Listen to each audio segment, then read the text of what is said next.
Dito sa Papa Dudut Stories, ikaw ay hindi nag-iisa.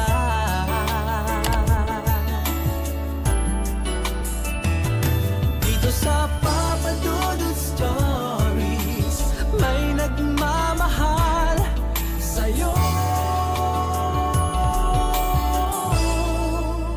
Papa Dudut Stories, Papa Dudut Papa Dudut. Sa lahat po ng mga nakatutok ngayon, huwag pong kalimutan mag-like, mag-share at mag-subscribe. Maraming salamat po sa inyong lahat.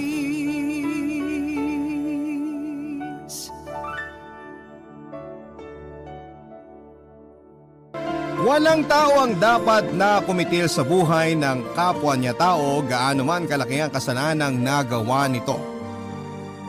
Dahil ang bawat isa ay may karapatan na magbagong buhay, ikaw kapuso, naranasan mo na bang mawalan ng minamahal nang dahil sa isang makasalanang tao?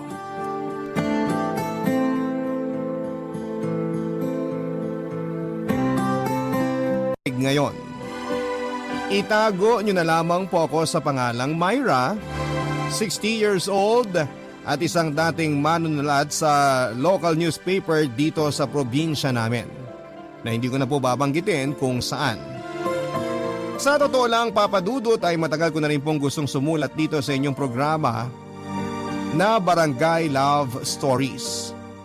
Sadyang kinailangan ko lamang munang mag-ipon ng lakas ng loob para magawa at matapos itong sulat ko. At dahil alam ko na medyo sensitibo ang kwento na ibabahagi ko ngayon, ay may mga impormasyon po ako dito na sinadya kong baguhin para maproteksyonan ang aking pribadong buhay. Pagpasensyahan nyo na po kung masyadong mabibigat ang mga salitang gagamitin ko sa sulat na ito, dahil mabibigat din talaga ang mga pinagdaanan ko sa buhay ko. Papa Dudut, maaga akong nakapag-asawa at nagkaroon ng anak. Ulila na kasi ako noon sa mga magulang at ako na rin halos ang nagpaaral sa sarili ko habang nakikitira noon sa isang kamag-anak namin. Malapit na akong magtapos ng high school nang makilala ko si Martin sa isang rally sa lugar namin. Aktibo kasi ako sa mga ganong gawain, lalo na kapag may pinaglalaban tungkol sa karapatang pangtao. Marami kaming pagkakatulad ni Martin mula sa gawain, paniniwala at mga pinaglalaban na tungkol sa karapatang pantao. Kaya naman mabilis kaming nagkapalagayan ng loob at hindi nagtagal ay nagkaroon na nga kami ng relasyon. Hanggang sa mabuntis ako ni Martin nang makapagtapos ako ng high school, 17 years old pa lamang ako noon. Hindi naman siya nagdalawang isip na panagutan ako at ang ipinagbubuntis ko. Nagtrabaho na siya noon kaya nang makapanganak ako at tumungtong sa tamang edad ay nagpakasal na rin kaming dalawa. Hindi nagtagal ay nakapagtrabaho ako sa isang local newspaper bilang manunulat. Hindi pa kasi mahigpit ang pagtanggap sa mga aplikante noon, lalo na kapag may tiyaga kang matuto at may lakas ng loob. Masaya naman ang naging pagsasama namin ni Martin kahit na hindi kami gaanong nakagagaan sa buhay.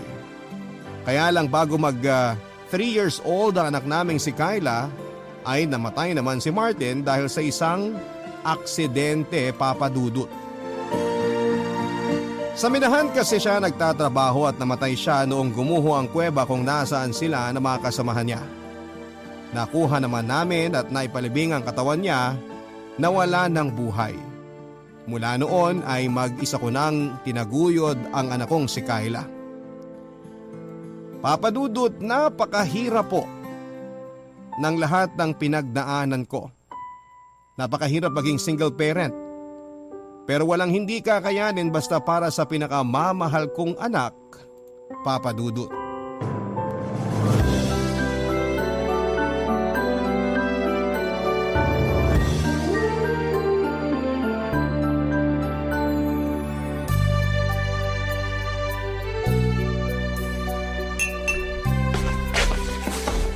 Kyla, eto nga palang saging oh.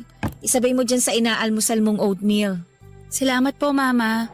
Ang lakas naman pong makaanak mayaman itong almusal ko ngayon. May binigay lang kasi na isang piling ng saging yung ninang Kim mo kahapon. Tsaka magandang saging sa almusal. Kaya ayan, dapat na isabay mo na dyan sa oatmeal mo. Sige po, salamat po. Bagong dyaryo ba yung hawak mo? Opo, binabasa ko po yung article na sinulat nyo. Grabe, nasa front page na naman po nitong dyaryo ang pangalan nyo, Mama. Ayaw pa rin kasi nilang tanggalin ng death penalty dito sa Pilipinas eh. Kaya hindi rin ako titigil na magsulat tungkol sa mga tao na nagpapatupad ng batas na yon. Lalo na sa mga taong patuloy na nagpapatibay sa batas ng parusang kamatayan. Mama, hindi po ba kayo natatakot? Oo bakit naman ako matatakot? Kasi 'di ba, noong nakaraang buwan lang po, may tumawag sa telepono natin, tapos ako yung nakasagot at pinasabi niya na iparating ko raw sa inyo na tumigil na kayo sa ginagawa niyong pagsusulat laban sa matataas na opisyal ng gobyerno. Kung hindi, mapapahamak daw po ang buhay niyo. Sus! Hanggang salita lang at pananakot lang ang mga yon. Hindi nila kayang totohanin ang mga pagbabanta nila. Mama, palagi pong laman ng balita ngayon sa TV ang tungkol sa mga journalist na pinapatay. Natatakot po ako na baka dumating ang araw na totohanin ng mga nagbabanta sa inyo ang masamang balak nila. Huwag kang mag-alala sa akin, Kyla. Kaya ko namang ipagtanggol ang sarili ko. Kaya nga nag-aral ako ng martial arts noon para hindi ako kagad basta nalang masaktan ng ibang tao.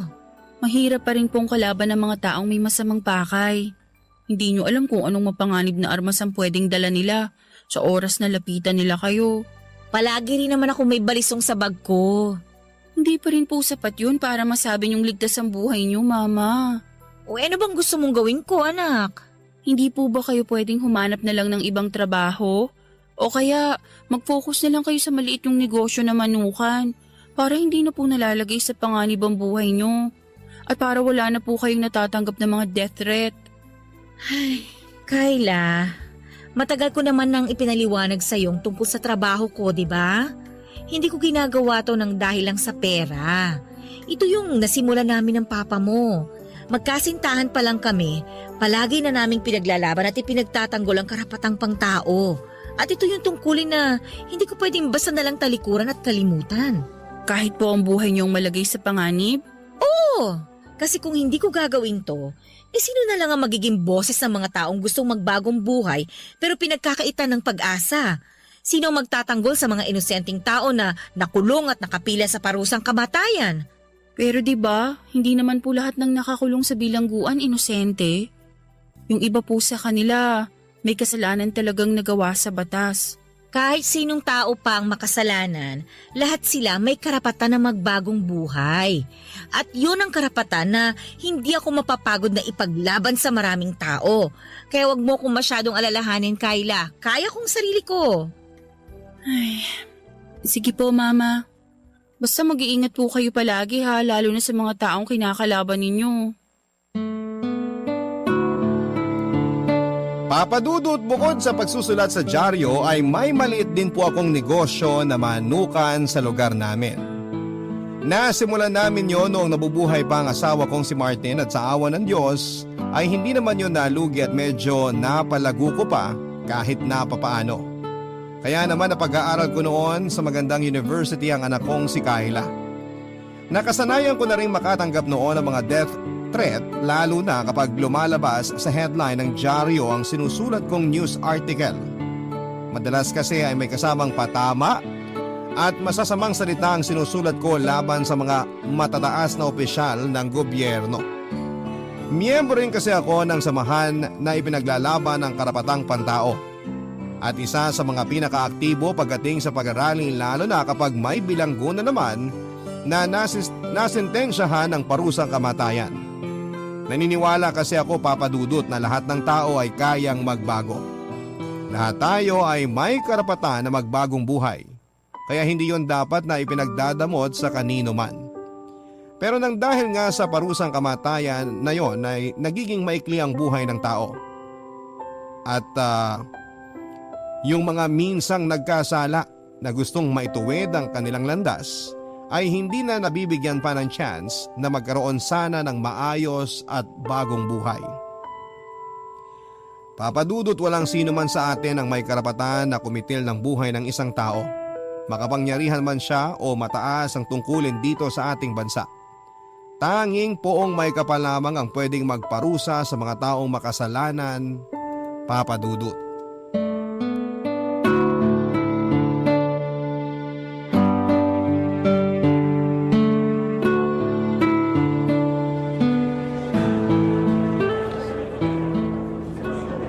Uy, Myra! Buti naabutan pa kita dito sa kantin.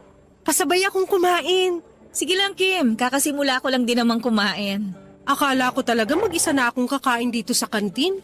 Kasi ang dami ko pang inedit dun sa article na sinulat ko. Hindi mo kasi tinapos kagad eh. Natambakan din kasi ako ng trabaho.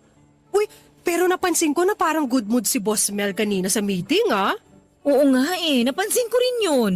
Hindi nakakunot yung noo niya tapos hindi rin nagtataas ng boses. At minsan lang mangyari yun sa mga meeting natin. Sabi nga ng ibang kaopisina natin, pinaglihi yata ang mukha niya sa sama ng loob. Kaya palagi siyang parang galit kapag nagpapamiting. Pero kanina ha, ang liwanag ng mukha niya. Piling ko dahil yun sa sinulat mo na nasa headline ng dyaryo natin nung nakaraang linggo. Pinag-usapan kasi talaga yun, tsaka naging mabenta ang dyaryo ng araw na yun. Mabuti talaga at nagawa mong ma-interview yung pamilya ng huling preso na nabigyan ng death penalty. Oo, alam mo naman kung gaano ako kasipag pagdating sa pangungumbinsi sa mga tao na gusto kong makausap. Kaya nga bilib ako sa'yo. Sinubukan ko rin kasi silang puntahan at kausapin pero ang sabi nila, ayaw nila magpa-interview kasi nga malaking tao yung nagsampa ng kaso sa kanila. Kaya hindi ko rin sila tinigilang kumbinsihin na magpa-interview sa akin. Lalo na si Mrs. Eloisa, yung asawa ng preso na si Mario. Kasi alam ko na kailangan na marinig ng ibang tao ang boses nila. Kailangan na malaman ng ibang tao na gusto na magbagong buhay ng asawa niya. Eh di ba may kasalanan naman talaga sa batas yung asawa ni Mrs. Eloisa? Oo, pero hindi naman sinasadya ni Mario na mapatay yung hino-hold up niya ng gabi na yun. May sakit lang ang anak nila at kailangan nila ng pera. Isa pa, nalaman ko na drug addict at may kasong child abuse pala yung napatay ni Mario na si Kenneth. Na-dismiss lang kagad ang kaso nun ni Kenneth kasi marami silang pera. Kita mo yung pagkakaiba nilang dalawa? Masyadong mabigat yung parusang kamatayan para kay Mario at hindi yun makatao, Kim. Sa bagay, sabi mo nga lahat ng tao dapat binibigyan ng pagkakataon na makapagbagong buhay. Kasi lahat ng tao kayang magbago kung gugustuhin nila. At walang sino man sa atin ang may karapatan na tanggalan sila ng pagkakataon na magawa ang bagay na yon. Pero sa totoo lang, Myra, medyo nakakatakot yung ginagawa mo. Bakit? Wala naman akong kasinungalingan na nilalagay dun sa mga sinusulat kong article ah. Lahat ng sinulat ko doon, lalo na yung tungkol sa kaso ni Mario, totoong sinabi ni Mrs. Eloisa at ng iba pang mga kamag-anak niya. Pero may mga salita ka kasing binitawan doon na medyo mabigat. Lalo na't malaking tao nga ang naging kalaban ng pamilya ni na Mrs. Eloisa. Hindi naman hinarang ni na Boss Mel yung article ko na yon. Kaya sa tingin ko, walang problema sa sinulat ko. Sa bagay, natuwa pa nga sila eh. Pero napansin ko na palaging malaking tao nagiging topic ng article mo. Hindi ka ba talaga natatakot sa ginagawa mo? Matatakot lang ako kapag hindi totoo yung mga sinusulat ko sa article ko. Kasi alam ko na pwede nila akong idemanda kapag nag-imbento ako ng kwento. Pero dahil lahat ng yun ay totoo, walang dahilan para matakot ako. Maraming tao sa media ngayon ang pinag-iinitan at ginagawa ng masama. Kaya konting relax lang sana pagdating sa trabaho natin. Huwag mo masyadong seryosohin at dibdibin para hindi ka mapahamak. Hay naku Kim, basta ipaglalaban ko ang alam kong tama pagdating sa karapatang pangtao. Papadudot, hindi lang ang anak kong si Kyla ang nagwo-worry sa ginagawa ko sa trabaho ko. Kung hindi pati na rin ang mga kaibigan, kamag-anak at iba ko pang mga katrabaho. Masyado ko na raw kasing dinidibdib ang trabaho ko na pwede raw ikapahamak ng buhay ko. Kaya lang kasi ayoko talaga yung ginagawa ng matataas na opisyal noon patungkol sa death penalty. Ayoko nang tinatanggalan nila ng karapatan na magbagong buhay ang mga taong minsang naligaw ng landas. Nandun ako sa nagkamali talaga sila o nakagawa ng kasalanan. Pero tao pa rin ba ang dapat na magpataw ng parusang kamatayan sa kanila? Tao pa rin ba ang dapat na kumitil sa buhay ng isang tao rin? Hindi na tama yon para sa akin, Papadudut. Hindi natin dapat na ipinagkakait sa iba ang karapatan at pag-asa na pwede pa silang magbagong buhay. Kagaya na nga lamang noong isinulat ko ang news article tungkol sa isang presong nabigyan ng death penalty na si Mario. Yun ang kanyang unang kaso ng pang-hold up at pagpatay. Anak ng isang politiko ang napatay niya na isa rin namang drug addict at may kaso pa ng child abuse na na-dismiss kaagad dahil sa malaking pera na meron sila. Bakit ang drug addict na rapist pero mayaman ay nabibigyan ng pagkakataon na magbagong buhay? Ang mga kwento ng pag-ibig, kwento ng buhay at kwento ng pag-asa. Nasa Spotify na! Barangay Love Stories. Pakinggan kahit kailan, kahit saan. Barangay Love Stories sa Spotify. Kinig na, kabarangay! Papa Dudut, hindi naman talaga ako takot na mapahamak o mapatay basta alam ko na tama ang ipinaglalaban ko.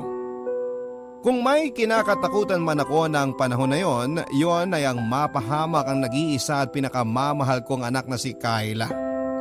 Kaya naman palagi ko rin siyang pinapaalalahanan na mag-ingat kapag hindi niya ako kasama. Marami pa akong naisulat na mabibigat na article noon, Papa Dudut. Ilang death threats na rin ang natanggap ko. Hanggang sa mangyari na nga ang kinakatakutan ng mga taong malalapit sa buhay ko.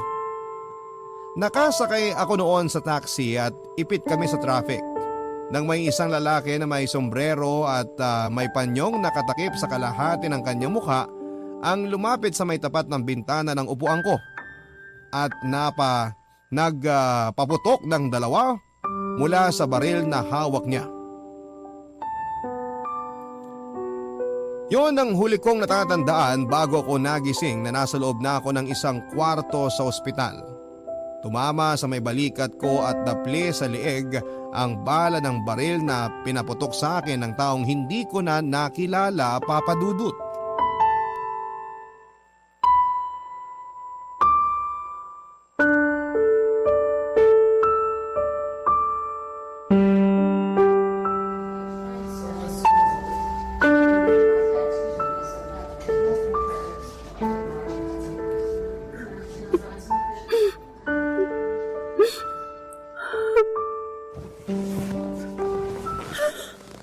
Mama, mabuti po at nagising na kayo.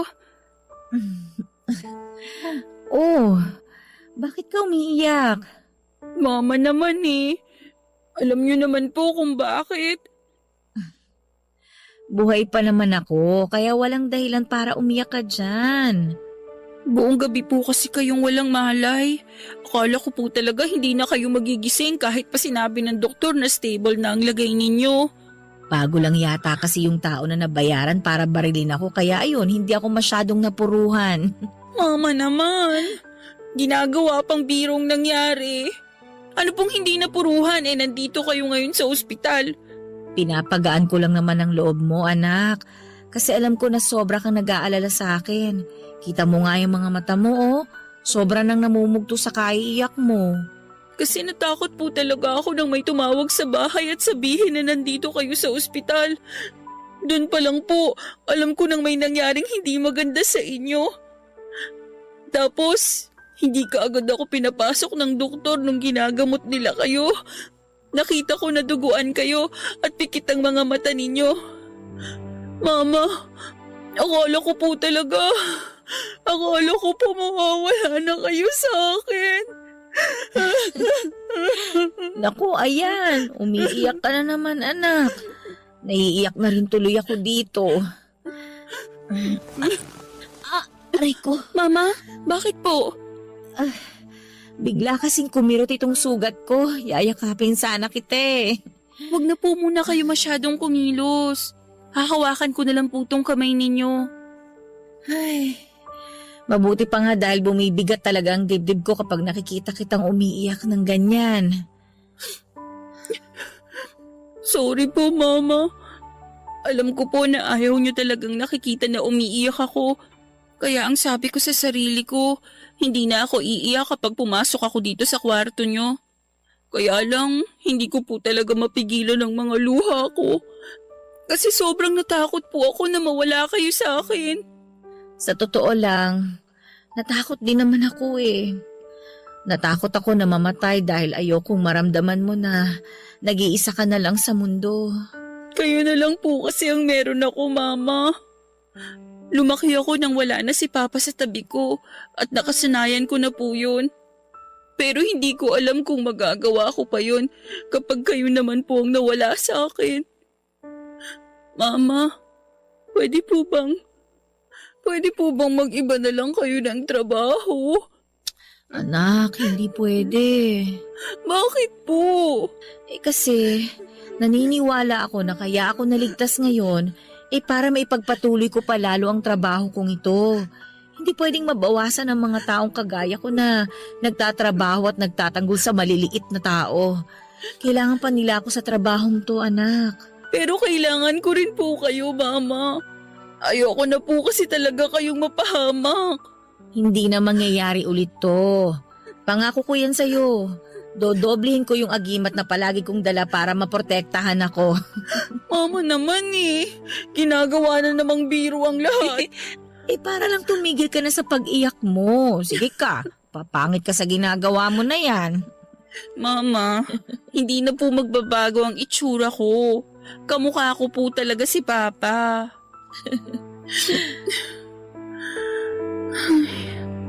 Mukhang hindi ko na po talaga mababago ang isip niyo. Pero sana po, Mama, mas ingatan niyo po ang sarili ninyo ngayon. Kasi hindi ko po talaga kakayanin kapag may nangyari pa ulit na masama sa inyo.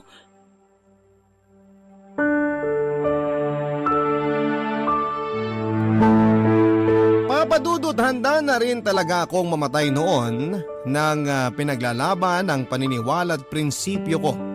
Pero alam ko na hindi pa handa si Kyla na maiwang nag-iisa sa buhay. Wala naman kasi kami halos sa malapit na kamag-anak sa lugar na tinitirhan namin.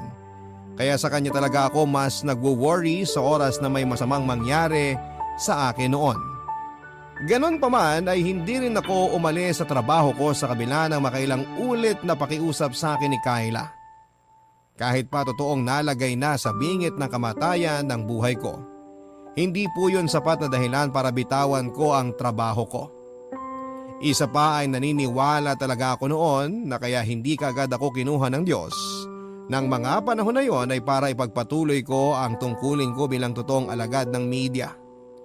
Hindi ako nagpapakabayani, sadyang alam ko lang na may mga tao na kailangan ng isang kagaya ko na matapang at handang isugal ang buhay ko para maging boses nila, Papa Dudut.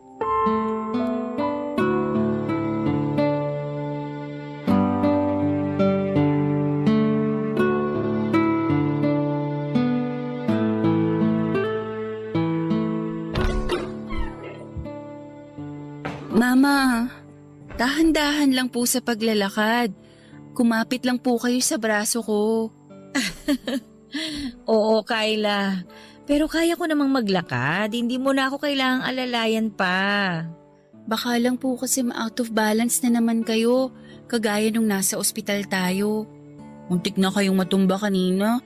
Mabuti na lang po at nahawakan kayo ng isang nurse bago pa kayo sumubsob sa sahig. May nakakalat kasing basahan dun sa sahig kaya muntik na akong madulas eh. Pinagalitan ko nga yung isang nurse na naglagay nun kasi yun pa yata yung makakadisgrasya sa akin eh. Natakot nga po yung nurse nung sigawan ninyo siya kanina eh. Kasi naman, kababaing tao, ang burara sa gamit sa loob ng ospital. Alam na niyang maglalakad ako, doon pa talaga nilagay sa gitna ng daan yung basahan. Ayan na naman po kayo, Mama. Umiinit na naman po ang ulo ninyo. Eto po, aalalayan ko na kayong makaupo dito sa sofa. Dahan-dahan lang po. Yan. Ay, salamat anak ha. Grabe, ang liit lang nitong bahay natin pero parang napagod ako bigla sa paglalakad. Kasi nga po, masakit pa ang katawan nyo, lalo na yung sugat ninyo. Oh, Tao ang aga naman ang bisita natin na kumakatok sa pinto. Kyla? Parang boses po yun ni Ninang Kim, Mama. Puntahan ko lang po siya.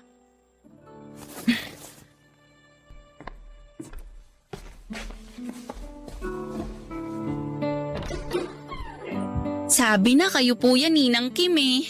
Mano po? Kaawaan ka ng Diyos. Mabuti pala at dito na ako dumiretso sa bahay niyo at hindi na sa ospital. Wala na rin pala akong aabutan doon kung sakali. Maaga rin po kasi kami talagang umalis doon ni Mama. Pasok po kayo. Salamat.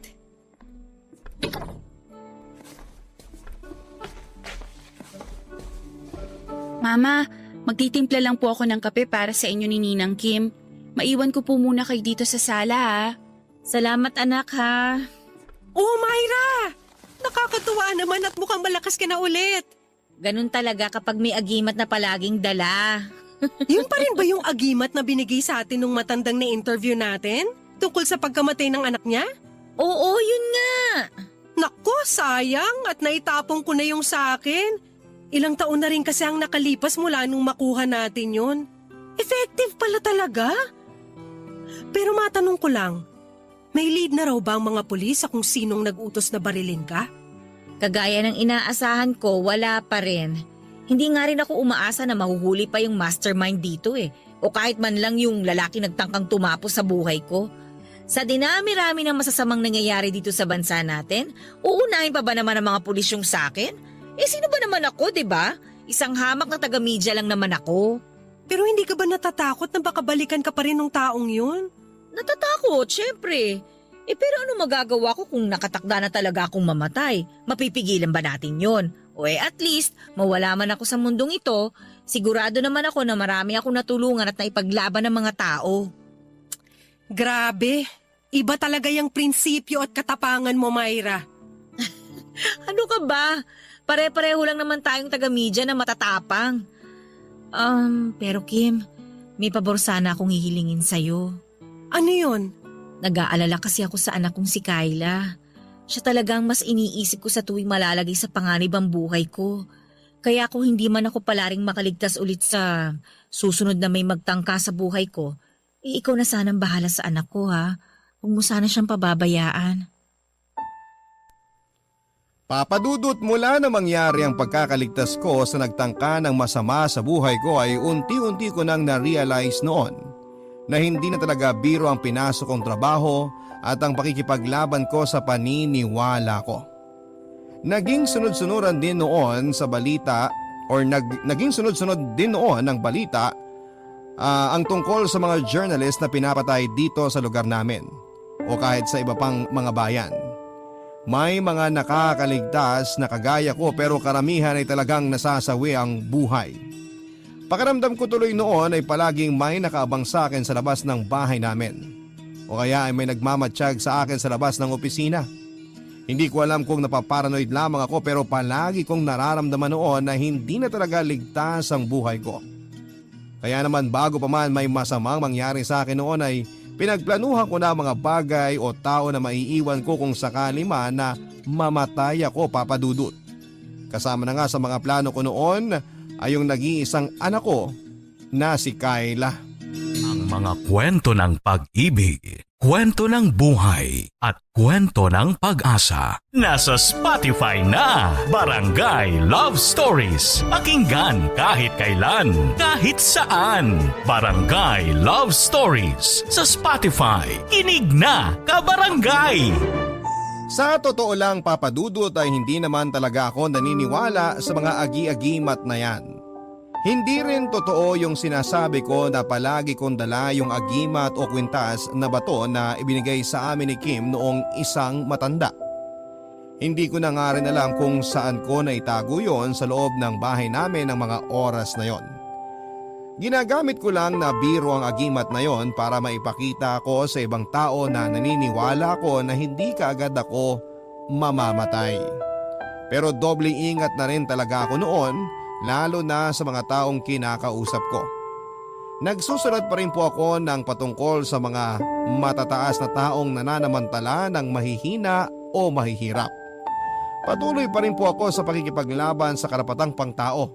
Kasi kung hindi ko gagawin yon, para saan pa na nadugtungan ng buhay ko.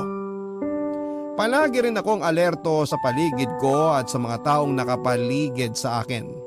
Handa ako na muling ipaglaban ang buhay ko. At hindi ko alam noon na hindi lang ako ang pwedeng mapahamak nang dahil sa masasamang tao sa paligid, Papa Dudut.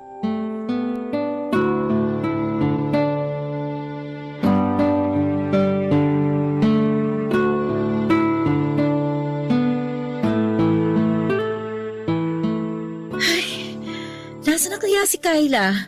Anong oras na pero hanggang ngayon wala pa rin siya dito sa bahay. Ay, si Kyla na siguro yung kumakatok sa pinto.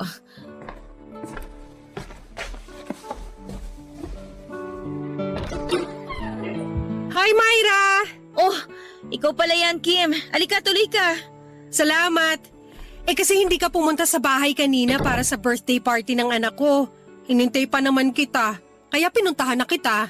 Pasensya na ha, nawala rin sa isip ko eh. Okay lang. Ito may dala akong minudo tsaka pansit para sa inyo ni Kyla. Salamat. Dito ko na lang muna ilalagay sa maliit na lamesa ha. Bakit parang balisa ka? Ha? Hindi naman. Hindi raw, pero hindi na maipintay ang mukha mo. Panay pa ang tingin mo sa rilong suot mo. Ano ba nangyari? Si Kyla kasi wala pa rin dito sa bahay hanggang ngayon. Ha? Wala pa siya rito? Akala ko maaga lang siyang natulog, kaya mag-isa ka lang rito sa sala niyo. Ayun na nga pasado 8:30 na pero hindi pa rin siya nakakauwi. Baka naman nasa school pa yon at may tinatapos pa na klase. Alam ko ang oras ng klase ni Kyla. Hanggang 6:00 lang ng gabi ang pinaka-late na tapos ng klase niya. Baka may ginagawa silang school project kasama ng ibang kaklase niya. Kahit anong school project pa yon, hindi siya magpapaabot ng ganito kalalim na gabi sa labas ng bahay. At kung mangyari man yon, gagawain ng paraan para makatawag sa telepono namin dito. Hindi pa naman masyadong malalim ang gabi, Myra. Huwag ka na masyadong mag-alala. Baka pauwi na rin ang anak mo. Ewan ko ba, Kim? Iba kasi yung kabang nararamdaman ko ngayon. Ayoko mag-isip ng masama pero natatakot talaga ako eh. Huwag ka masyadong magpadala sa mga naiisip mo. Makakauwi ng maayos ang anak mo kaya relax ka lang dyan. Oh, nagri-ring na ang telepono nyo. Sigurado ko na si Kyla na yung tumatawag. Ay sige, sandali lang ha, sasagutin ko. Hello, Kyla? Hello, ma'am. Good evening po. Si Mrs. Myra po bang kausap ko ngayon? Oo, ako nga ito. Bakit? Sino to? Mrs., si Sargento Cervantes po to dito sa police station. Napatawag po ako tungkol sa anak nyo na si Kyla. Nakuha ko po ang impormasyon nyo sa ID na nasa loob ng bag ng anak nyo. Bakit? Ano nangyari sa kanya? Mrs., mabuti pa po siguro kung pumunta na lang kayo sa address ng morgue na ibibigay ko sa inyo. Morgue? Bakit siya nandun? Nasa school lang yung anak ko Baka nagkakamali lang kayo ng tinatawagan. Mrs., pumunta na lang po kayo sa address na ibibigay ko sa inyo para magkaliwanagan po tayo. Hindi! Sabihin mo kung ano nangyari sa anak ko! Nasaan ba siya? Ipakausap mo siya sa akin! Gusto ko makausap yung anak ko! Nasaan si Kyla? Ay, wag po sana kayong mabibigla. Pero wala na po ang anak nyo, Mrs. Nakita po siya na wala ng buhay sa isang bakanteng lote.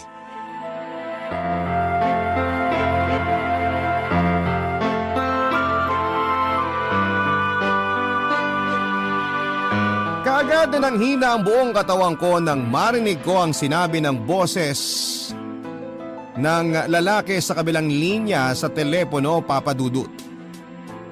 Pinilit kong hindi maniwala sa sinasabi niya dahil alam ko na malaki ang posibilidad na nagkakamali lamang sila. Sigurado ako na hindi ang anak kong si Kyla ang tinutukoy nila na nakitang katawan sa bakanteng lote at sigurado ako na buhay pa ang anak ko. Mabuti na lamang, Papa Dudut, kasama ko noon sa bahay si Kim dahil baka tuluyan na akong nawala ng malay sa kakaiyak kung mag-isa lamang ako. Hindi naman siya nagdalawang isip na samahan ako sa address na ibinigay sa akin ng kausap kong pulis sa telepono. Sa isang morgue yon na hindi kalayuan mula sa amin. Nang makarating kami doon at makapasok sa loob ay mas dumoble ang panginginig ng katawan ko nang makita ko ang katawan na natatakpan ng puting tela at medyo maduming kumot, Papa Dudut. Sa sukat pa lamang ng katawan na yon ay hindi na ako pwedeng magkamali.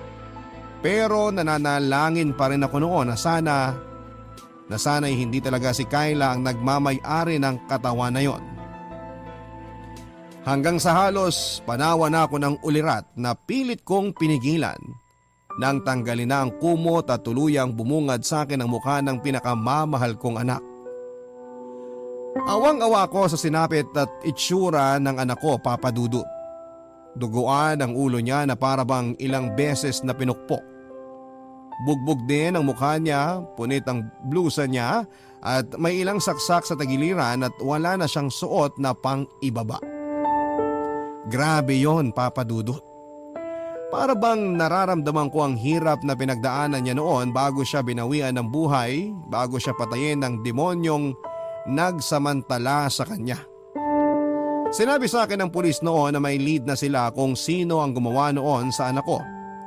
Isang tricycle driver na bagong laya mula sa kulungan dahil sa nauna niyang kaso na may kinalaman sa droga at pangmumolestya.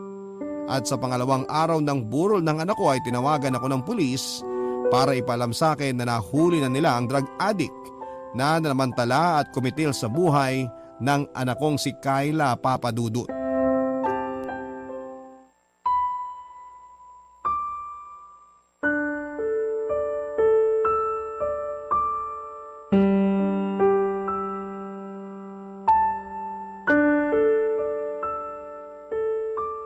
Kim, salamat sa pagsama mo ulit sa akin dito sa presinto ha.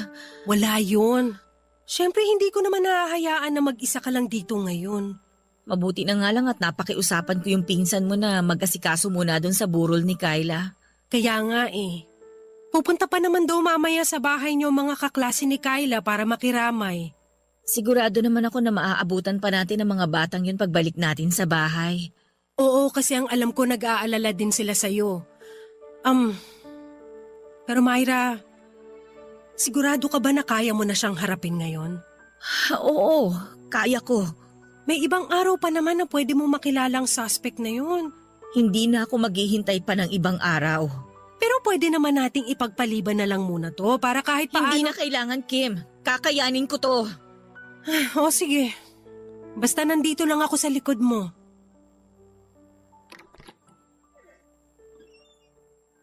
Mrs., nandito na po ang suspect. Siya po ang gumawa ng krimen sa anak niyo.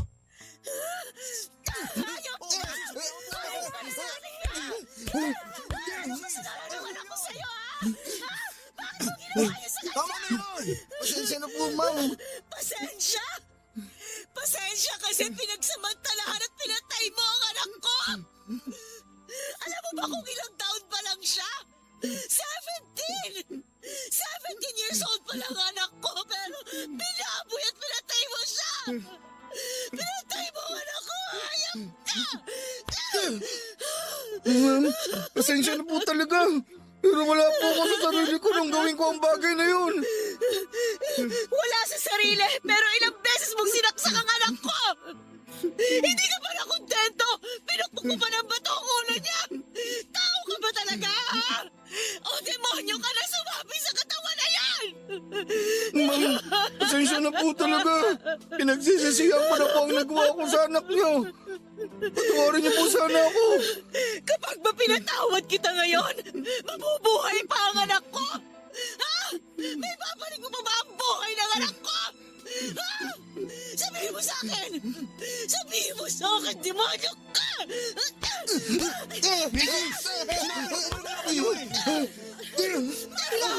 Alam ko mahirap pero kailangan mo kalmahin ang sarili mo! Kaya ko ang sarili ko! At ikaw walang yaka! Alam mo ba kung anong trabaho ko, ha? Manunulat ako sa dyaryo! At isinusulat ko ang lahat ng tungkol sa inyo mga kriminal kayo! Pinagtatanggol ko kayo! Ipinaglalaban ko ang karapatan ninyo para makapagbagong buhay! Handa akong ialay ang buhay ko para sa inyo! Tapos ito lang igaganti niyo sa akin! Ha? Bakit? Bakit hindi na lang ako? Bakit kailangan ako pa? Bakit? Matapad po talaga, ma'am. Patawarin niyo po ako. Hindi! Hindi kita mapapatawad kahit kailan! Ang dapat sa'yo, mamatay! Dapat mamatay ka na! Dapat mamatay lahat kayo mga kriminal dito sa mundo! Mamatay na kayo lahat! Mamatay na kayo! Mamatay na kayo! Mamatay na kayo!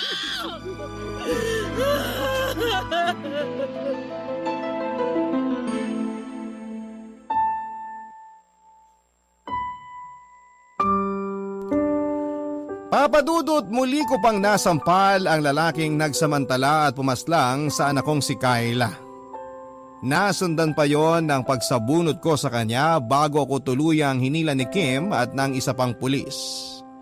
At sa pagbitaw ng mga kamay nila sa dalawang braso ko ay tuluyan na akong napaluhod, Papadudot. Niyakap ko ang sarili ko habang walang tigil sa pagmumura, pag-iyak at pagtatanong. Bakit? Bakit kailangang maranasan yun ni Kayla at bakit si Kayla pa ang kailangan na mawala sa akin? Bakit ang anak ko pa? Sobrang sakit, Papadudot, lalo na sa part na nalaman ko na nakulong na pala ang lalaking yon noong una pa lamang at nabigyan ng pagkakataon na makalaya at makapagbagong buhay. Ang ibig sabihin, kasama siya sa mga taong pinaglaban ko. Yung mga taong nagkamali at naligaw ng landas pero dapat na bigyan ng pagkakataon na magbagong buhay. Kasama siya sa mga taong pinaniwalaan ko noon na kayang magbago pero sinayang niya lamang ang effort ko ng pakikipaglaban para sa kanila. Sinayang niya ang chance na ibinigay ko sa kanya at ng mga opisyal at ng iba pang mga tao para makapagbagong buhay siya. Bumalik siya sa paggamit ng ipinagbabawal na gamot at pananakit ng mga tao. At siguro kung hindi siya nakalaya noong una ay baka buhay pa ang anak kong si Kayla hanggang sa ngayon. Sa totoo lang, Papadudot, alam ko malaking kasalanan sa Diyos pero gustong gusto ko talaga siyang patayin ng mga oras na yon. Gusto kong iparana sa kanya ang hirap na dinanas ng anak kong si Kayla sa mga kamay niya. Pero syempre wala naman akong kapangyarihan at lakas ng loob na gawin yon. Kaya wala akong nagawa kung hindi ang ipaubaya sa batas ang nangyari kay Kayla. 2 linggo po ang nakalipas mula nang mailibing si Kayla at bago pa man magsimula ang paglilitis sa kaso na para sa kanya ay nabalitaan ko na lamang na nagtangkang tumakas ang sospek sa pagpatay sa anak ko kasama ang ilan sa mga nasa preso. Napatay po sa engkwentro ng pagtakas at pakikipag-agawa ng baril ang mga preso na yon kasama na ang pumatay kay Kayla, Papadudot. Gusto ko talaga siyang makita na naghihirap sa loob ng bilangguan pero aaminin ko na natuwa na rin po ako nang malaman ko ang nangyari sa kanya dahil ang isang kagaya niya ay hindi na dapat pang pinatatagal ang buhay sa mundong ito. Siguro nga, Papadudot, lahat tayo ay pwedeng magbago pero hindi lahat ng masasamang tao ay pinapahalagahan ng chance na ibinibigay sa kanila para magbagong buhay. Naniniwala kasi talaga ako noon na wala tayong karapatan na ilagay ang hatol na kamatayan sa ating mga kamay. Pero ano bang karapatan ng mga drug addict na pumatay? Wala rin naman, hindi ba? Kaya hindi nyo siguro ako masisisi kung naising kumaan na sana ay mawala na sa mundong ito ang lahat ng mga taong gumagamit o nagbebenta ng ipinagbabawal na gamot. At mawala na sana ang mga taong patuloy na gumagawa ng krimen, karahasan at kasamaan. Mula noon ay hindi na ako bumalik pa sa pagsusulat sa dyaryo. Pinanghinaan ako ng loob at nawala na ako ng gana na magsulat. Muntik na ring mawala ng direksyon ng buhay ko at mabuti na lamang at nandyan palagi ang kaibigan kong si Kim para damayan ako sa mga oras na gusto ko nang sumunod kay Kayla at kay Martin. Mahigit 25 taon na po ang nakakalipas mula nang mangyari ang lahat ng ito, Papadudot. At sa tuwing makakapanood ako sa balita na tungkol sa mga kriminal na natatagpo ang patay ay hindi ko po mapigilan ang sarili ko na matuwa. Dahil naniniwala ako na kailangan na silang ubusin sa mundong ito. Siguro po ay maraming kabarangay natin ang hindi natutuwa sa mga salitang binibitawan ko ngayon dito sa sulat ko.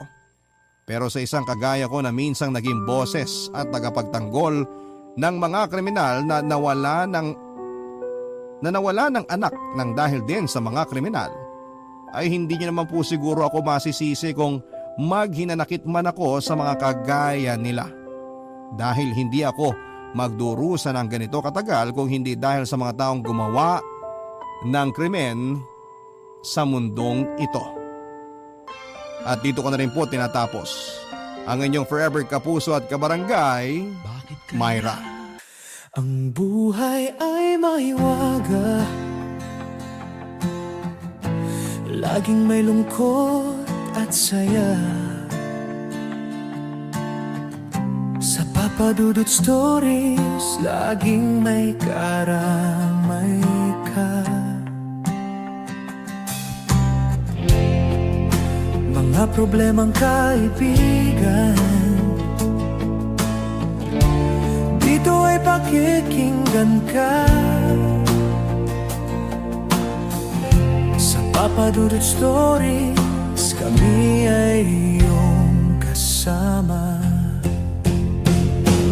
Dito sa Papa Dudut Stories, ikaw ay hindi nag-iisa.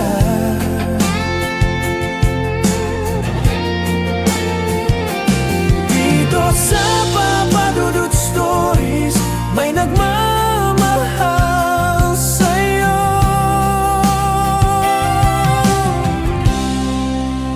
Papa Dudut Stories, Papa Dudut Stories, Papa Dudut Stories.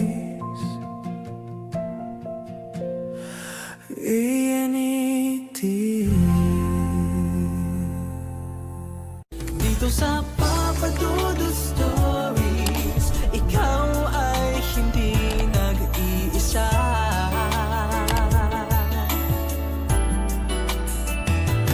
Dito sa Papa Dudut Stories, may nagmamahal sa'yo.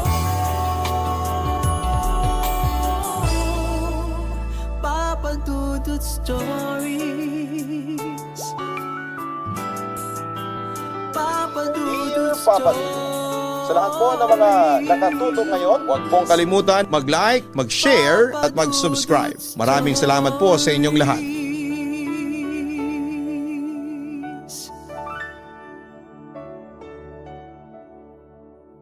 Dear Papa Dudut, lahat naman siguro tayo ay naghahangad ng isang maayos at masayang pamilya. Yun bang kahit hindi perpekto pero merong pagmamahalan at pagkakaunawaan sa loob ng tahanan. Mahalaga yon sapagkat sa pamilya nagsisimulang hubugin ang karakter at pagkatao ng isang bata na siguradong dadalhin niya hanggang sa kanyang pagtanda. Bago ko simulang ibahagi ang aking storya ay nais ko munang magpakilala sa inyo, Papa Dudut. Ako si Isaiah, 36 years old at isang digital arts and graphic designer. Pero noong araw ay nagtatrabaho rin ako bilang isang call center agent sa Makati at doon ko nakilala ang wife kong si Linda. Sa kasalukuyan ay meron na kaming isang anak na lalaki at sa kabila ng pandemyang pinagdaraanan ng mundo ay magkasama at magkatulong kami ng misis kong itaguyod ang aming maliit na pamilya.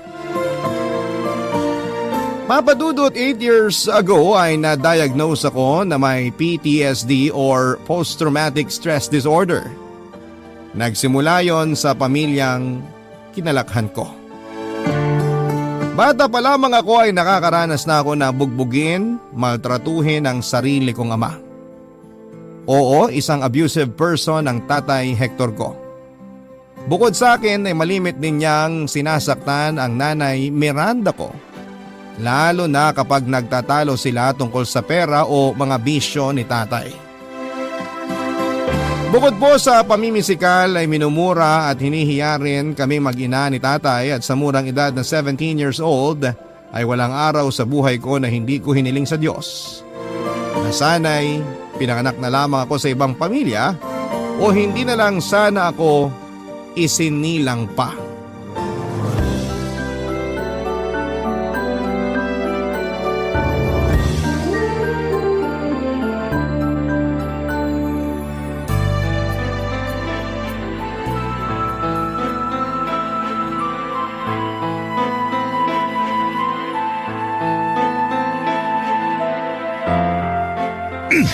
Diba?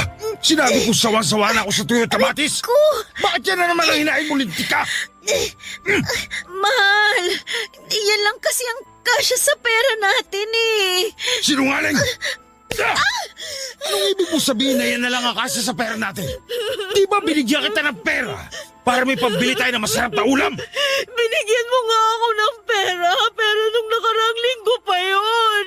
At saka, magkano lang naman yung binigay mo, kaya wag mo ako hanapan ng masarap na ulam. Kapal na mukha mo! Hindi ka na nga marunong mag-budget. Sumasagot ka ba? Wala akong pake. Dapat lang yan sa'yo. Itong tatandaan mo, ha?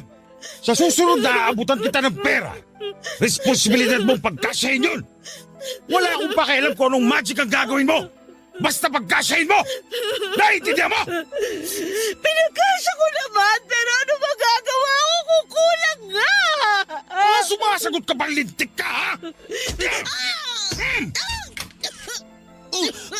Tay! Nay! Ba't kayo nasa sahig? Aba! Nandito na palang isa pang palamunin. Isaya, anak! Doon ka na sa kwarto natin! Nay! Halika po! Aalalayan ko po kayong tumayo. Tay! Bakit po ba sinasaktan niyo na naman si nanay? Ikaw inutil ka. Wag na wag mo akong kukwestiyonin. Lalo mo lang pinapainit ang ulo ko. Halika nga rito. Tay! Lakas ng Aray loob ko po! pagtasan ako ng boses, tarantado ka! Bitawan niyo po! Manang-mana Tay, ka sa nanay mo, nasasaktan po makapalang ako! mukha! Buisit kayong dalawa! Mga walang silbi! Ayos ka lang ba? Hector, parang awa mo na! Huwag mo saktan ang anak ko! Ako na lang! Huwag mo nang idamay ang anak natin! Sabihin mo kasi dyan sa anak mong pakailamero na huwag nakikialam! Sa susunod, mas tatama na talaga sa akin yan para madala! Pareho kayong palamunin!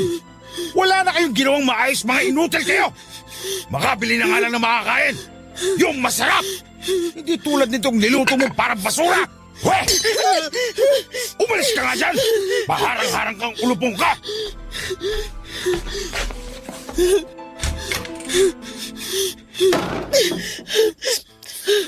Isaya, anak, umalis ng tatay mo. Sana. Nay! Bakit po hindi na lang natin iwan si tatay? Tinan niyo! Ang dami niyo na namang pasa at sugat! Anak, hindi ko kayang iwan ng tatay mo dahil mahal ko siya. Tsaka, ayos lang naman ako eh, kahit na madalas niya akong saktan.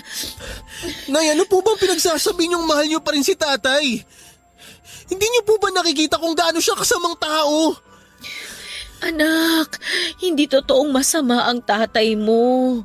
Mainit lang ang ulo niya kasi hindi masarap yung ulam na niluto ko eh. Kasalanan ko yun. Kaya dapat lang naman talaga na saktan niya ako kasi nagkamali ako eh. Nay, ano ba naman po kayo? Naiintindihan niyo po ba yung mga pinagsasabi niyo? Maniwala ka, anak. Mabait ang tatay Ay, mo. naman eh. Tsaka alam ko na mahal niya ako katulad ng pagmamahal ko sa kanya. Kaya huwag mo na ulit sasabihin sa akin na iwan siya, ha? Dahil hindi mangyayari yun, anak. Itinadhana kami ng tatay mo na magsama habang buhay sa hirap at sa ginhawa. Dahil yun ang sinumpaan namin noon sa simbahan. Alam mo, anak, tandang-tanda ko pa nung ikinasal kami. Yun yung pinakamasayang sandali ng buhay ko.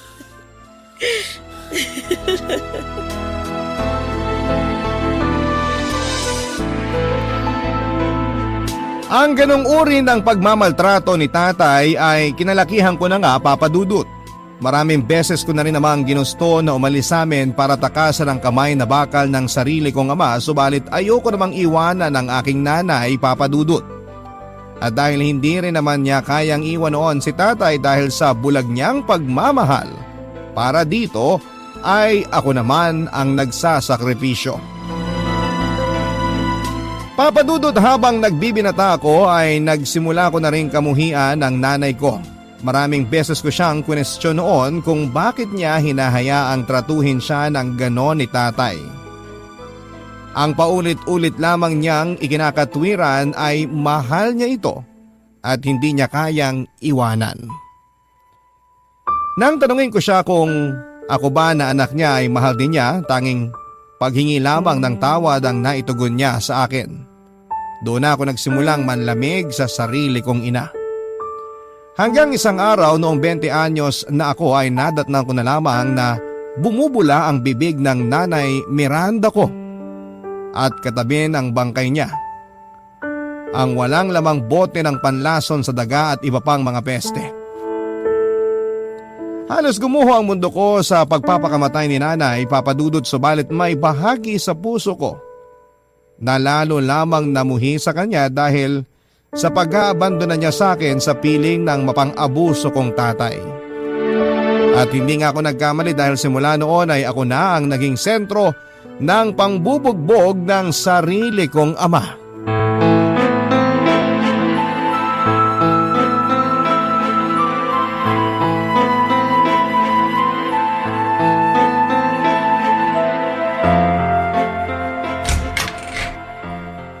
Isaya! Isaya, nasan kang peste ka? Ay, tay! Bakit po? Teka, lasing na naman po ba kayo? Ang lakas ng loob mong questionin ako ano kayo kung lasing ako, ha? Ha? Ay, aray! Ha? Tay! Ano po bang ginawa ko? Ba't niyo ako pinatukan? Kasalanan mo yung intrimitido ka! Ang mga tatay, hindi dapat kinukwesto ng inutil na anak na katulad mo! Naiintindihan mo? Saka sandali, bakit bigla mo itinago yung hawak mo kanina pagpasok ko dito sa bahay? Ate ka, no? Nagsasabo ka ba? Tay, hindi ko po magagawa yun. Oh, bakit bigla mo nga tinago? Yung totoo, anong ginagawa mo? Siguro bumabata kang hayop ka! Nagbabasa lang po ako ng libro bago kayo dumating, tay. Anong bumabata kang pinagsasabi nyo? Sus! Masyado ka nawiwili sa pagbabasa ng mga walang kakwenta-kwenta! Nasaan na pala yung sinahod mo sa pagkakargador? Akin na! Kailangan ko ng pera! Yun pong binigay ko sa inyo nung isang araw, tay. Yun na po lahat yun. Ano? Hindi mo ako malolo kung pulpul ka! Alam ko may naitatabig ang pera. Nakita ko nung minsan may isinusuksok ka dito sa aparador malapit sa lababo. Umalis ka nga dyan! Ipapakita ko sa'yo kung saan mo tinatago yung pera mo. Tay, teka sandali. Wala po akong tinatagong pera. Anong wala? Dito lang yun Nasaan na ba yun? Ano to? Uy, ang daming laman Napakabobo mo kasi. Bakit dito ka nagtatago ng pera? Siyempre makikita ko to. Tanga! Tay! Akin na po yan! Akin yan iniipon ko yan! Akin na to ngayon. Tay, parang awa nyo na po. Huwag nyo pong kunin yan. Iniipon ko po yan para makabili ko ng second hand na computer Ay, masyado ka namang ambisyoso.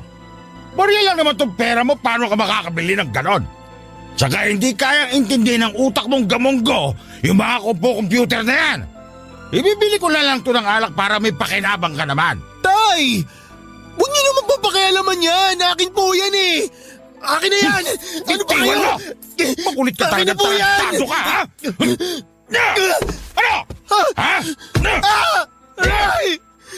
Tay! Tama na mo! Tama na mo, Tay!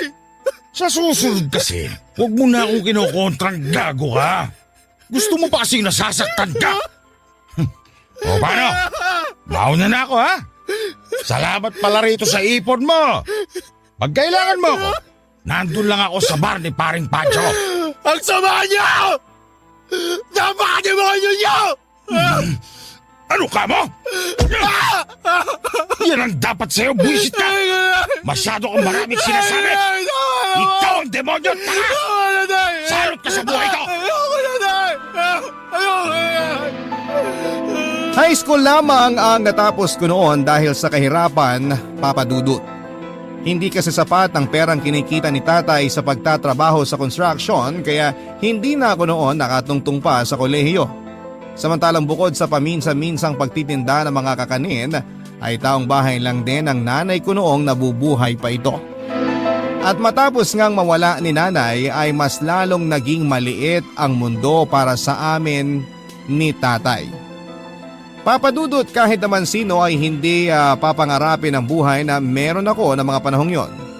Ako po mismo kulang na lang ay isumpa ang pamilyang kinalakhan ko. Bago pa ako tuluyang masiraan ng ulo o matulad sa tatay ko ay nag-decide na akong isakatuparan ang matagal ko ng plano simula ng pagbuhatan niya ako ng kamay.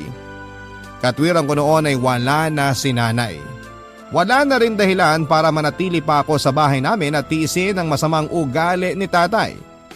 Kaya naman kesa tapusin ang sarili kong buhay, naisip kong lumayas na lang sa amin noon, Papadudot. Ang mga kwento ng pag-ibig, kwento ng buhay at kwento ng pag-asa. Nasa Spotify na, Barangay Love Stories. Pakinggan kahit kailan, kahit saan. Barangay Love Stories sa Spotify. Kinig na, kabarangay! Matapos kong lumayas sa bahay namin noon, akala ko ay mapapariwara na ako. Ilang buwan din kasi akong natulog sa kalsada bago may isang mabuting tao na nagmanasakit sa akin at tinulungan ako makapasok sa isang shelter. Sa naturang shelter na yon ay pinag-aral ako ng mga kurso na pwede kong magamit para ako ay makapaghanap ng trabaho. At mas nag-focus ako noon sa mga training nila na may kinalaman sa pag-call center. Hindi nga nagtagal sa aking pagsisikap at paggabay ng mga taong nakilala ko na may malasakit ay tuluyan na nga akong nakapagtrabaho noon sa isang malaking call center company sa Makati. Papadudot. Sino mag-aakala na noon pa lang pala magsisimula ang pinakamasayang sandali ng buhay ko? Matapos ko ngang piliing takasan ang masalimuot kong nakaraan, kaya ang sarap isipin na meron pa palang buhay sa labas ng mapang-abuso naming tahanan. Nagsikap ako noon sa pagtatrabaho at ang malaking bahagi ng sweldo ko ay inilalaan ko sa shelter na tumulong sa akin upang marami pa silang kabataang katulad ko na matulungan din. Samantala sa naturang kumpanya rin na aking pinagtrabahuhan ay nakilala ko naman si Linda. Kapwa ko siya agent, maganda, matalino at punong-puno ng pagmamahal ang pagkatao ni Linda. Hindi nagtagal ay niligawan ko siya at sinagot naman niya ako. Tumagal ng 6 taon ang relasyon namin at pagkatapos nga ay nag-propose na ako ng kasal sa kanya. Bagay na hindi rin naman niya tinanggihan. At pagkalipas lang ng 1 taon matapos kong mag-propose ay kinasal na nga kami, Papadudut.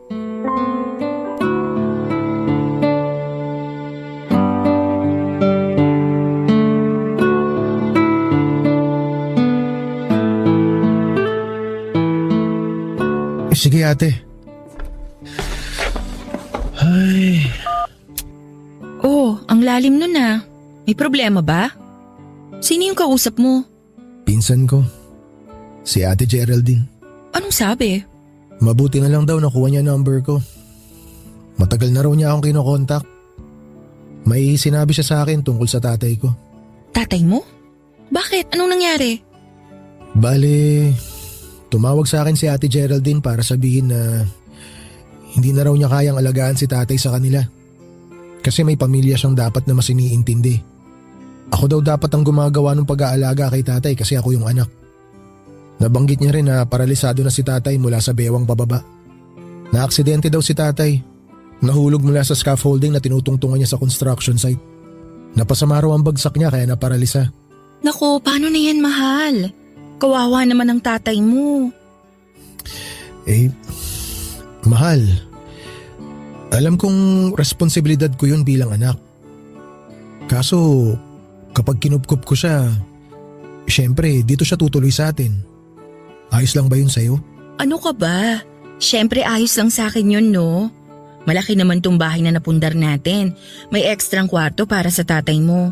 Saka naiintindihan ko naman ang pinsan mo. Mahirap talaga para sa kanya na alagaan ang tatay mo, lalo kung may sarili siyang pamilyang iniintindi. Kaya tama lang na kunin mo ang tatay mo para maalagaan mo siya dito. Sa palagay mo ba, Kaya ko na makita at makasama ang tatay ko sa isang bubong. Mahal, alam kong may hindi kayo pagkakaunawaan ng tatay Hector mo noon. Kaya ka nga umalis sa puter niya, diba? Pero tatay mo pa rin siya eh. Kung may tao mang dapat na tumitingin at nag-aalaga sa kanya ngayong may sakit siya, ikaw dapat yun, mahal. Bilang mga anak, responsibilidad nating alagaan ang mga magulang natin sa pagtanda nila. Sa bagay, tama ka, mahal. Kung ano man yung hindi namin pagkakaunawaan ni tatay noon, nakaraan na yun. Tsaka masaya na ako ngayon. Ayoko rin naman na habang buhay, galit ako sa kanya. Noon pa man alam ko ng mabuting tao ka. Mapagpatawad at mapagkalinga sa kapwa. Kaya nga ako na-inlove sa'yo noon eh. Pinola mo pa ako. Pero mahal, maraming salamat ha. Kasi lagi ka nandyan sa tabi ko para pagaanin ang mga sitwasyon. Hindi ko talaga alam ang gagawin ko kung wala ka. Pinagpala talaga ako na ikaw ang naging misis ko. Naku, tigilan na nga natin tong bulahan portion na to. Marami pa tayong dapat gawin at asikasuhin para sa pagdating ni Tatay Hector. Pero mahal, handa ka na ba? Oo, mahal. Handa na ako makita at makasama ulit si tatay.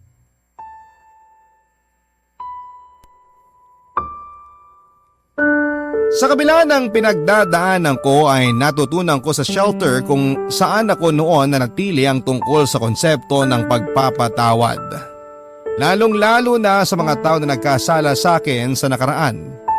Kaya nga sinubukan ko ring patawarin noon si nanay dahil sa ginawa niya sa aking pag-iwan sa poder ni tatay nang tapusin niya ang sarili niyang buhay. At aaminin ko na mas gumaan ang dibdib ko dahil nabawasan kahit papaano ang mga dinadala ko noon. Kung tutuusin, kahit na masakit ang nangyari sa nanay ko, ay naging dahilan naman yon para mailigtas ko ang sarili ko mula sa aking tatay. At hindi mas magiging maayos ang estado ng buhay ko ngayon kung hindi rin yon nangyari. Kaya nga totoo na nangyayari ang mga bagay dahil may rason. Papadudot ng maikasal nga kami ni Linda ay pareho naming desisyon na huwag munang magkaroon ng anak ng panahon na yon. Dahil gusto muna naming i-enjoy ang buhay namin bilang mag-asawa. Pero matapos ngang dumating ang balita tungkol sa aking tatay at sinang-ayun na naman ng aking misis, ang pagkupkup namin sa kanya para mas maalagaan ay doon na rin nagsimula ang pagbabalik ng mga alaala sa aking isipan tungkol sa kung paano ako bugbugin at saktan noon ni tatay. Walang sandali sa loob ng 7 taon na nagdaan na hindi ko kinukumbinse at tinuturuan ang aking sarili na patawarin ang sarili kong ama mula sa pagkakasala niya sa akin. Ang akala ko, papadudot, ay nagtagumpay na ako. Natuluyan ko na nga siyang napatawad, subalit matapos niyang lumipat at tumira noon sa amin ay nagbalik lamang ang lahat ng masasama niyang ginawa sa akin. Dahilan para mag-breakdown ako.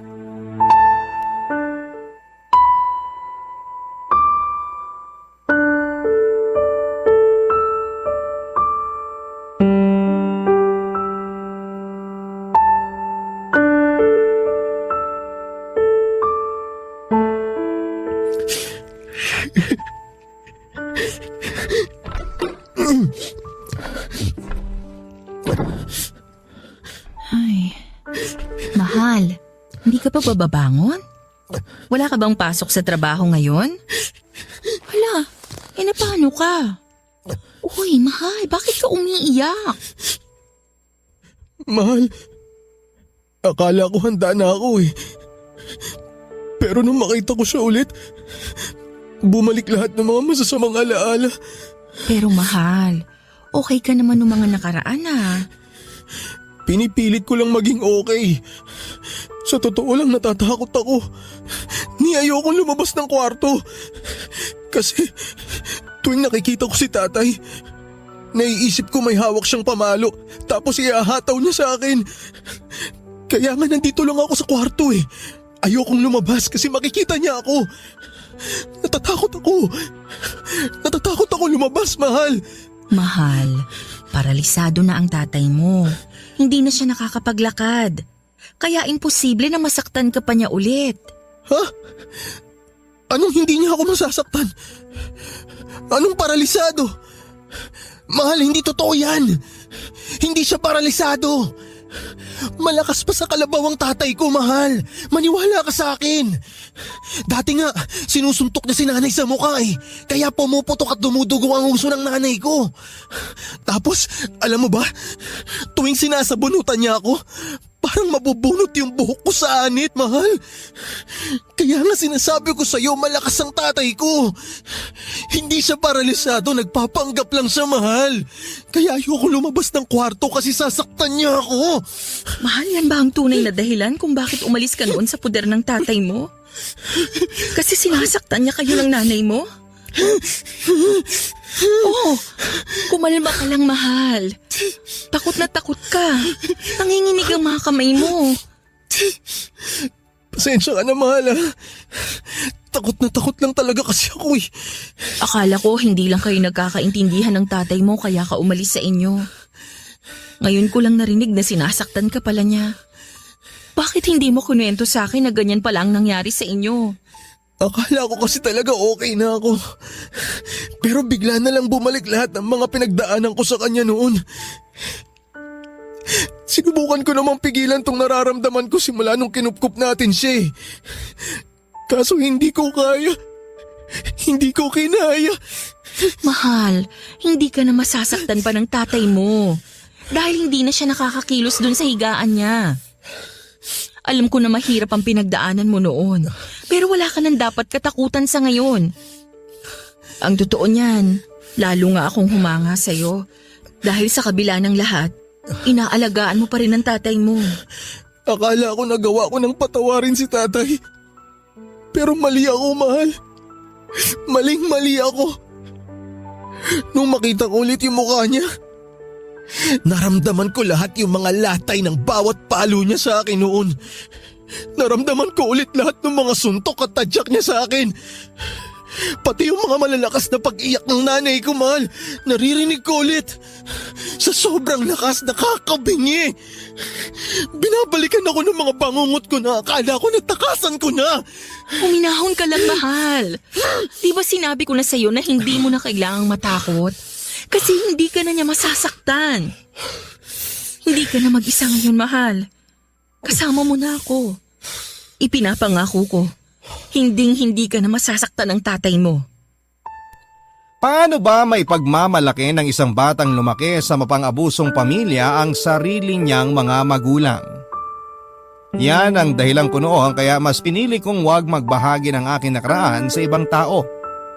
Bukod doon ay tinanim ko na rin sa isipan ko na patay na ang dating ako at gusto ko nang magkaroon ng panibago at maayos na pagkatao na malayo sa pananakit at pagmamaltrato. Yun din ang dahilan kaya hindi ko idinitalye kay Linda ang lahat tungkol sa pinagdaanan ko sa tatay ko. At dahil likas na mapagkalinga ang aking may bahay, ay hinayaan lamang niya ako noong umiyak sa piling niya habang yakap-yakap. Ipinangako niya sa akin na hinding-hindi na ako masasaktan ng sarili kong ama. Dahil bukod sa paralisado na ito at wala nang silbi ay kasama ko siya at lagi lang daw siya sa aking tabi. Kaya wala na raw akong dapat nakatakutan pa, Papa Dudut. Kaya lang, akala ko ay makukumbinsi ako ng mga salitang yon ni Linda. Subalit lumipas sa mga araw na nakikita ko ang tatay ko ay mas lalo lamang lumalala ang nangyayari sa akin. Hindi ako mapanatag, Papa Dudut. Balisa din ako at palaging natatakot.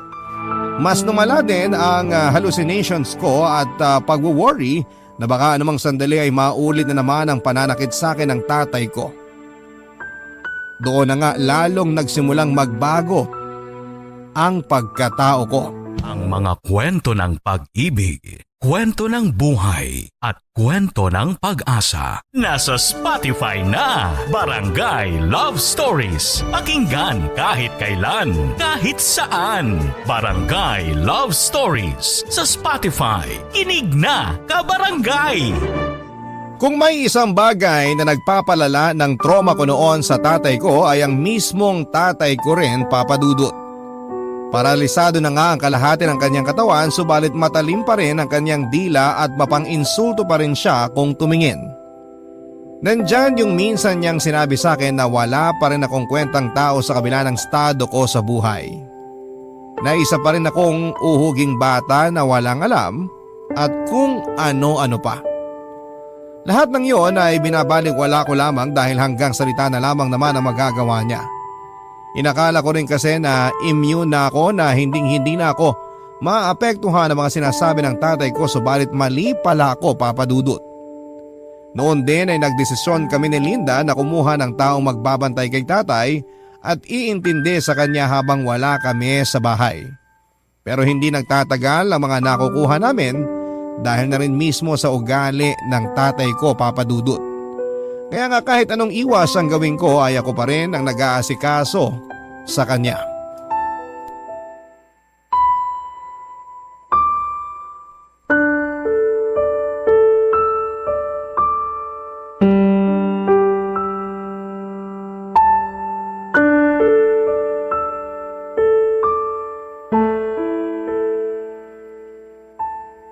Ay, Tay! Kailangan nyo na pong inumin tong gamot nyo. Sinabi nga ayoko niyan. Hindi ka ba makaintindi? Kahit kailan talaga napakabobo mo. Para naman to sa inyo eh. Alam mo, kahit laklakin ko ang lahat ng mga gamot na yan, hindi na ako gagaling. Kaya ano pang silbi kung iinumin ko yan? Iwan mo na nga lang ako. Naiirita lang ako sa'yo eh. Istorbo kasi panunood ko ng TV. Tay, wag na matigas ang ulo nyo. Inumin nyo na to. Oh, Ayoko nga! Ilayo mo nga yung kamay mo sa inumin akin. nyo na. Uy! Kayo na nga tong iniintindi, kayo pa nagmamalaki. Napakawalang utang na loob nyo. Sinabi ko ba sa'yong intindihin mo ako? Sinabi ko ba na asikasuhin mo ako?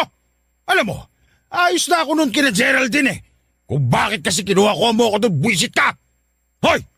Para sabihin ko sa'yo, sa totoo lang, masayang masaya ako nung naglayas ka. Ano sabi mo? Masayang masaya ka pa? Ha? Wala ka talagang konsensya? Hindi ka man lang nag-alala para sa anak mong demonyo ka? At bakit ako mag-aalala sa'yo? Matagal ko na kayang gustong idispatsa ka sa bahay at buhay ko. Mabuti na lang nakapag-isip ka rin ng matino at ikaw na ang kusang umalis. Ang totoo niyan, akala ko patay ka na. Pero biruin mo yon, buhay ka pa palang lintik ha? Lakas din ang swerte mo, no? Ako naman ang minamalas kasi nakita ko pa yung pagmumukha mo. Napakawalang hiya mo talagang matanda ka eh, no? Anong gagawin mo? Sasaktan mo ako? Sa bagay, yan lang naman ang kaya mo eh. Ang manakit ng paralisado. Hindi ka na talaga nagbago. Kahit kailan, kampon ka talaga ni Satanas. Wala ka talaga kahit nakatiting na respeto sa sarili mong anak eh, no? No? Bitiwan mo kung hayop ka! Bitiwan mo ako huwag sabi! ka pumiglas! Bakit? Kinakabahan ka na ba? Ha? Kinakabahan ka ba na sasaktan kita? Oh, ano natatakot ka? Natatakot ka na ngayong matanda ka na at paralisado ka na hindi ka na makalaban? Ha? Kinakabahan ka kasi inutil ka na? Ha? Nag-aalala ka na babawian na kita sa lahat ng mga pananakit mo sa amin ni nanay noon? Ha? Walang hiya ka! Bastos! Walang modo! Ikaw ang walang modo! Hayop ka talaga! Ganito mo na ako itrato porket hindi na ako makalaban! Kung alam ko lang na magiging ganyan kapag tanda mo, sana nung bata ka pa lang, biniti na kita patiwarik! Sana nga pinatay nyo na lang ako noon! Sana nga! Para hindi ko na naranasan ang lahat ng pang-aabuso ninyo! Ano? Masakit ba? Ha? Masakit ba na hindi mo kayang lumaban? Ha? Masakit ba na maging inutil? Ha? Ano? Mahal, tingin mo yan! Ano? Ano ginagawa mo? Tarantado ka! Siyang saktan! Kumalma ka lang. Tingnan mo. Mukhang hindi naman nasaktan yung demonyong yan eh. Alam mo mahal, kahit nahampasin ko pa ng tubo yung tuhod niyan, hindi niya na mararamdaman. Bakit? Kasi manhid na yan eh. Manhid yung kalahati ng katawan niyan. Tsaka inuutil yung gagong yan. Sandali. Parang maganda yun ah. Tuluyan na kaya kitang lumpuhing tarantado ka. No? Total, hindi mo naman mararamdaman yung sakit kasi nga paralisado ka na eh, di ba? Ano? Ha? Ano? Simulan ko na ba? Ha? Patayin mo na lang ako! Talagang papatayin kita! Isaya, sabing tumigil ka na! Sandali! Dugo ba yan? Mahal! Nagdudugo ang paa ni tatay! Saan yan galing? Teka nga, bakit may mga bubog dito? Eh paano? Tinabig ng inutil na yan yung baso kanina. Siya ang gumawa niyan sa sarili niya. Siya na nga itong inaasikaso kanina eh. Siya pa tong maarte. Buti nga natapakan niya lang yung bubog eh. Buti hindi ko pinakain sa kanya. Sinabing tumigil ka na! Ano ba? Gusto mo bang maging katulad ng tatay mo? Please, mahal, tama na, okay? Hindi ka na masasaktan ng tatay mo, kaya wag mo na rin siyang saktan. Huwag ka nang gumanti. Pasensya ka na, mahal. Hindi ko sinasadya. Hindi ko napigilan yung sarili ko. Sorry. Pasensya ka na. Mag-usap tayo mamaya. Pero sa ngayon, tulungan mo muna akong linisin ang sugat ni tatay. Tay, please, huwag na pong matigas ang ulo ninyo. Huwag niyo na pong pahirapan ang anak niyo. Sobra-sobra ng paghihirap niya sa inyo noon. Parang awa niyo na, umayos na po kayo. Matapos nga ang tagpong yon ay binanggit ko sa misis ko na pinagsisisihan kong nakipag-ugnayan pa ako ulit sa tatay ko dahil sa kabila ng kondisyon niya ay hindi pa rin siya nagbabago. At mukhang hindi na talaga siya magbabago at kahit kailan ay hindi na rin mararanasan pang mahalin ang sarili kong ama o kahit magkaroon man lang ng father figure ay hindi ko po mararanasan. At bukod doon ay lalong lumala ang pag-iisip ko ng hindi maganda na baka isang araw ay magkatotoo ang sinabi sa akin noon ni tatay na dahil anak niya ako at nananalaytay sa ugat ko ang dugo niya ay tiyak na hindi rin ako naiiba sa kanya. Na kahit na anong gawin kong pilit na magpakabuti ay darating din ang araw na mas hihigitan ko pa raw ang sungay niya.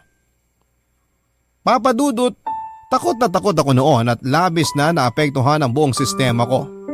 Madalas ako noong nagkukulong na lamang sa kwarto para lang wag kong makita o makasalamuha ang tatay ko dahilan para hustong mag-alala sa akin ang misis ko.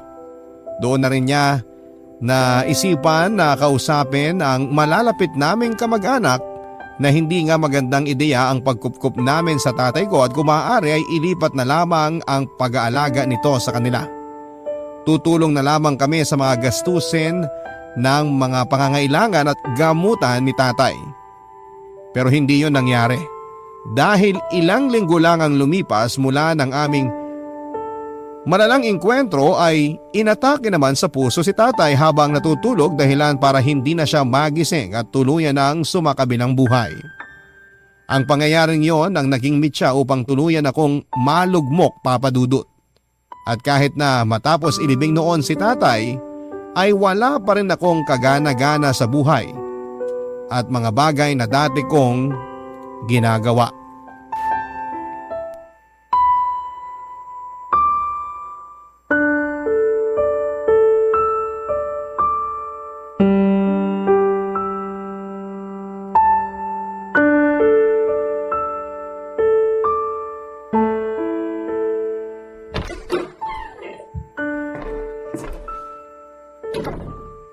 Mahal, hindi ka ba kakain? Handa na ang hapunan. Umiiyak ka ba? Anong problema? Ha? Hindi. Ayos lang ako. Napuwing lang ako, mahal. Yan na yata ang pinakagasgas na linya na narinig ko, mahal. Maraming beses ko na yung narinig kaya hindi ako naniniwala sa'yo. Alam mo, wala talaga akong may tatago sa'yo no? Kilalang kilala mo talaga ako, mahal. Aba syempre, malakas yata ang pakiramdam naming mga babae. Lalong-lalo na kapag nambababae kayo. Oo. Bakit naman napunta dyan? Grabe ka naman sa akin. Never naman ako ng babae. Ano ka ba? Biro lang yun. Pero seryoso, may problema ba? Bakit ba kasi ang layo mo? Ay, sorry naman. Teka, tabihan kita dyan. Huhulaan ko na lang. Iniisip mo na naman ng Tatay Hector mo, no? Hindi ko kasi mapigilang isipin, mahal eh. Nung namatay kasi si tatay, akala ko mas magiging masaya na ako. Kasi sa wakas, wala na yung taong nanakit sa amin ng nanay ko noon. Kaso, mali pala ako. Masakit pa rin palang mawalan ng tatay. Hindi siya kasing sakit nung mawala yung nanay ko, pero masakit pa rin. Kahit na alam kong minaltrato niya kami ng nanay ko, masakit pa rin na wala na siya. Naiintindihan kita. Normal lang naman yan dahil magulang mo pa rin yun. Kahit na anong sama niya sa'yo noon, masasaktan at masasaktan ka pa rin kapag namatay na siya. Kapag nga yung mga celebrity na hindi naman natin personal na kilala, nalulungkot tayo kapag namatay sila. Paano pa yung mga kadugo natin, 'di ba? Kaya ayos lang kung nagluluksa ka pa rin hanggang ngayon. Wala namang takdang panahon ng paghihilom at pag-move on ng isang tao. Minsan dumarating na lang yon at nangyayari ng hindi mo inaasahan. Kaya nga, mahal, nagpapasalamat ako sa'yo kasi nasa tabi kita sa mga panahong katulad nito. Hindi mo ako iniwan. Siyempre, for better or for worse nga, 'di ba? Pero bakit parang malungkot ka pa rin? Alam mo, mahal, may isang bagay pa kasing bumabagabag sa isip ko eh. Yung tungkol sa huli naming engkwentro ni tatay bago siya namatay. Ang totoo niyan, natatakot ako na maging katulad niya. Yun bang mapanakit? Natatakot ako na baka isang araw mapagbuhatan din kita ng kamay, pati na yung mga magiging anak natin. Hindi kasi imposible yun dahil nakita ko sa sarili ko noon nung sinasaktan ko si tatay na para akong isang halimaw, para akong demonyo. Nung mga pagkakataon na yun, naging katulad niya ako, mahal. Ayokong magkaganon. Ayokong maging katulad niya.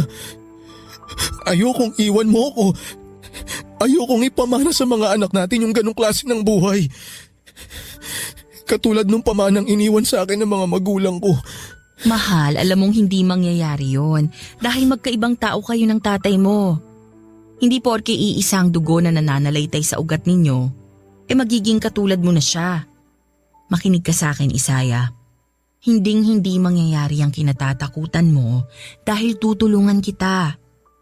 Alam ko na imposible kung ako lang kaya sana pumayag kang magpa-counseling.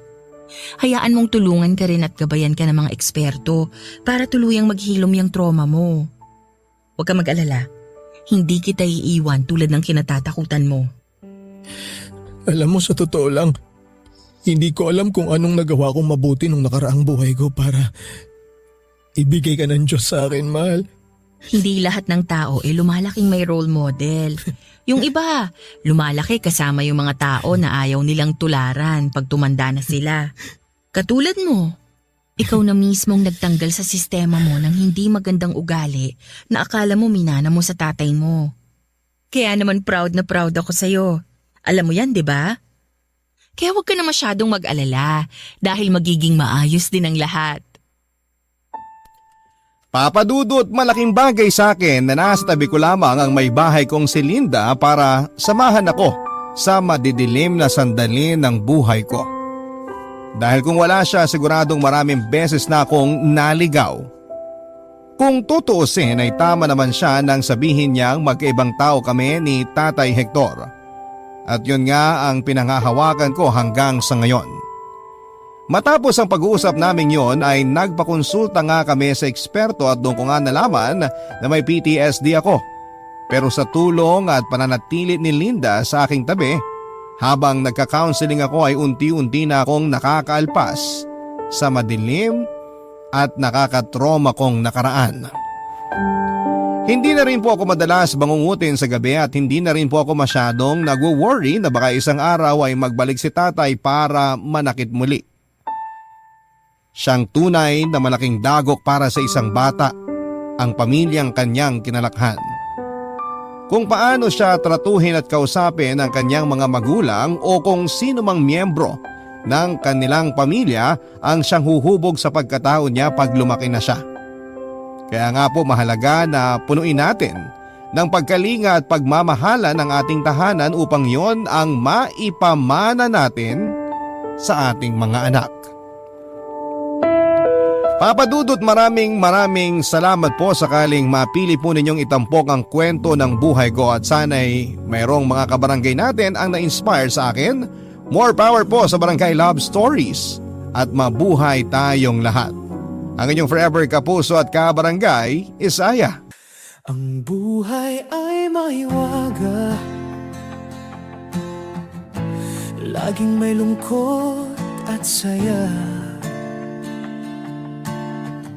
Sa Papa Dudut Stories, laging may karamay ka.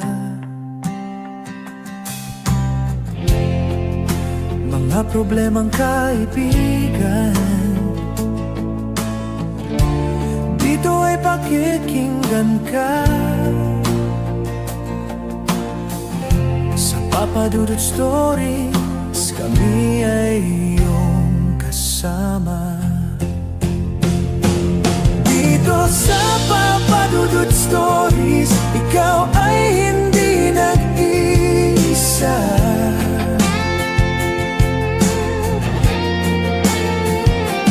Dito sa Papa Dudut Stories, may nagmamahal sa'yo.